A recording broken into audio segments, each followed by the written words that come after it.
नमस्कार। आज हमारी वार्ता का मुद्दा है एक भारत के जाने माने उद्योगपति के सुपुत्र अनंत अंबानी और बागेश्वर पीठाधीश्वर धीरेन्द्र शास्त्री जी जो मिलजुल के पदयात्रा कर रहे हैं, उसके बारे में हम चर्चा करेंगे। देखो, ये अनंत अंबानी जी हैं।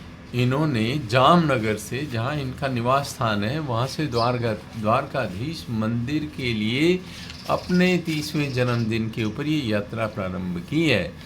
ये यात्रा बड़ी ही महत्वपूर्ण है। देखो, ये धार्मिक पर्पस भी इसमें है। अब कहने के लिए लोग ये भी क्योंकि इसके अंदर हनुमान चालीसा पढ़ा जा रहा है और भी जो सनातनी पूजा पद्धति है उसको अपनाया जा रहा है।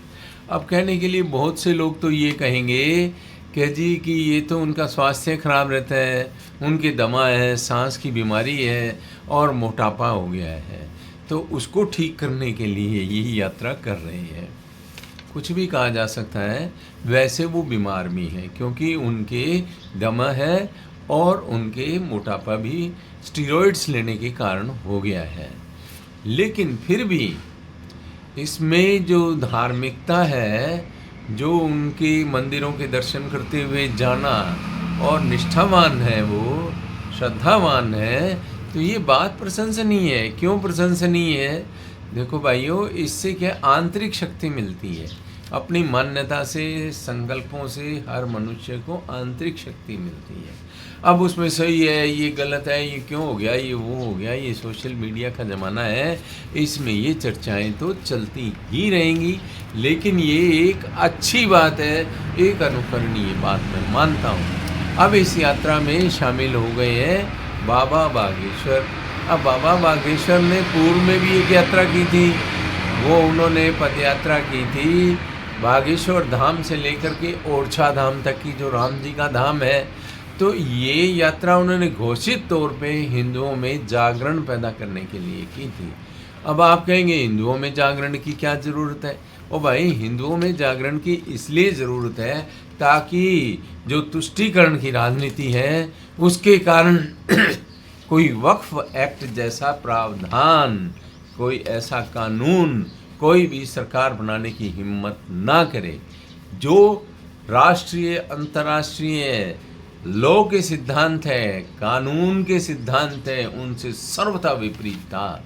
और आज वही भारत की सबसे बड़ी माइनॉरिटी कम्युनिटी मुस्लिम्स, जो वास्तव में माइनॉरिटी में नहीं आते, वो लोग अब विक्टिम कार्ड खेल रहे हैं। हम शाहीन बाग बना देंगे, हम ये बना देंगे, हम वो बना देंगे, ऐसी बातें कर रहे हैं।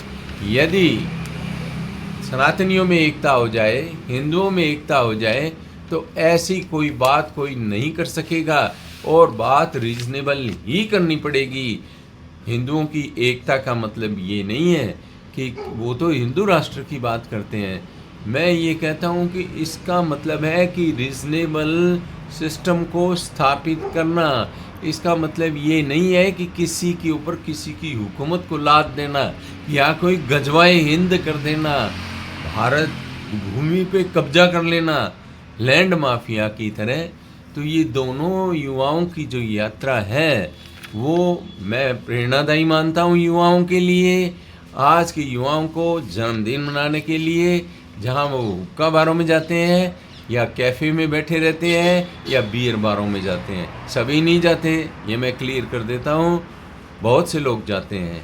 तो उसकी बजाय यदि वो इस तरह की पदयात्राएं करें, चाहे उसका उद्देश्य धार्मिक ना भी हो, चाहे हिंदुओं को जोड़ने का ना भी हो, तो भी यदि वो मिलजुल के यात्राएं करते हैं, जैसे मान लीजिए किसी का कोई दोस्त है और 4 दोस्त मिलकर के ऐसी यात्रा शुरू करते हैं, तो ये उनके स्वास्थ्य के लिए, मानसिक दृढ़ता के लिए और ट्रेंड सेट करने के लिए ये बड़ी अच्छी पहल होगी।